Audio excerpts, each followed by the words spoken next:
Hi everyone, welcome back to the channel. In this video, I'm going to show you how I would invest 100 to 150,000 if I have them sitting as spare cash. Okay, this is actually inspired by a Reddit post recently because someone had 100 to 150,000 saved up and he is already planning to invest 2,500 per month into ETFs and buying stocks once in a while. To be honest, this strategy is not that bad. Some of my takeaways here are that many Singaporeans are predominantly savers, right? So we like to save a lot of money and you like to save it inside the fixed deposits. And now given that interest rates are actually falling, a lot of us feel that it's time to put it to better use. However, the S&P 500 index and the STI index are both at an all-time high right now. So what is a good approach here? That actually got me thinking, and I found a strategy I really like, which is called the Barbell Strategy. It was introduced by the DBS Chief Investment Officer and it makes so much sense in today's market. So let me show you how it actually works.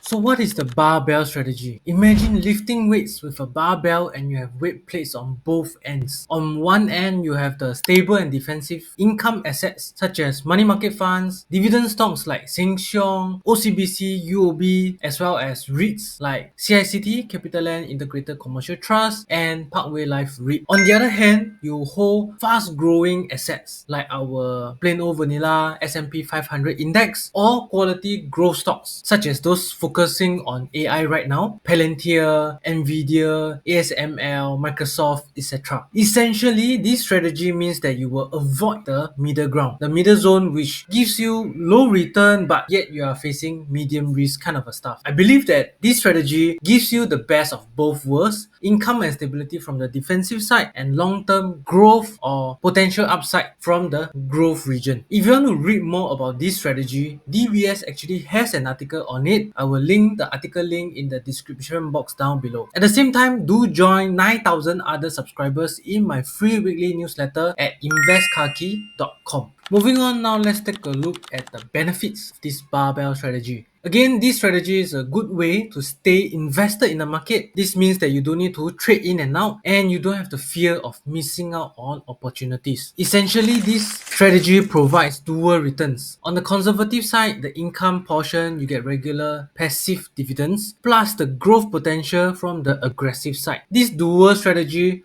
also gives you the flexibility to adapt your portfolio according to market conditions. What do I mean by that? Imagine if the market is too frothy, right now it's maybe at an all-time high, but you don't want to sell everything, right? You want to just stay vested. You can tweak a little bit of the allocation, maybe tweak it to more of the dividend stocks on the more conservative side. Maybe you park more cash at the money market funds. And if the market crash, maybe it's very bearish, everyone is very negative right now, you think that, oh, it's a good way to take advantage of hidden gems, of undervalued opportunities, then you can allocate more towards that aggressive side at that point in time. So I believe this is the most important part. So it provides you that mental comfort. You can adapt your portfolio according to the way you want. You are never fully exposed to the market risk. Yes, so you're capturing the best of both worlds. It's important part where we look at how to apply this barbell strategy, assuming you have 120,000 sitting around in cash. A typical way is to split it 50-50. Defensive side 50%, put in some money market funds, like for example Mumu has this kind of high yield money market fund or long bridge, and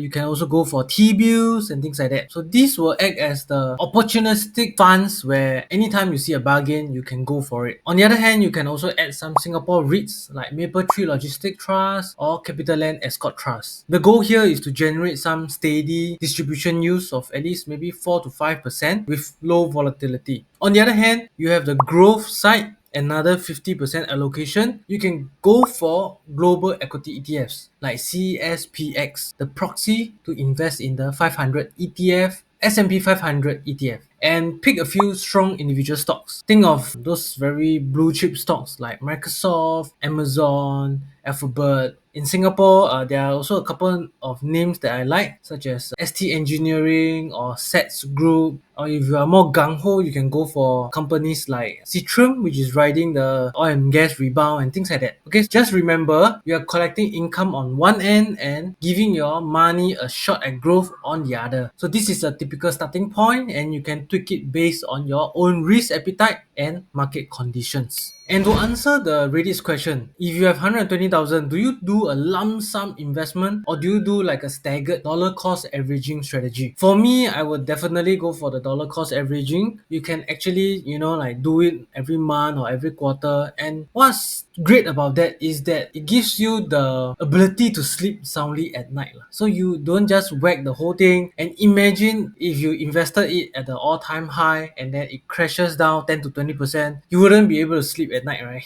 My own personal take would definitely be to do it, to invest continually, maybe over a period of 1 year, 2 years, so that you can ease over time and at the same time you are generating more income and you can look and see whether there are other opportunities along the way. Going back to the barbell strategy again, so let's say the market crashes. If let's say you are on the more conservative side right now, maybe you park it 70% on the income side, 30% on the growth. So you won't be so worried because right now you can deploy more from the defensive side. Like maybe you shift 20% more to the beaten down growth stocks. So to make it 50% again. This will help you to, still remain invested in the market, but you know that you are making regular adjustments to your allocations and you are in control. So mentally, it is much easier to invest when you know you haven't gone all in just one whole lump sum. So this is a mental thing, like I would say, on how to invest your money, especially when you already have so much cash sitting around. By right, you shouldn't have lah. By right, every time you have some money, you should have invested it along the way. Alright, to conclude, use this barbell strategy, split between income and growth. Don't go all in and don't stay all out because you are missing on the market growth and all the kind of opportunities that the market will give you. So this is to keep it simple and stay flexible.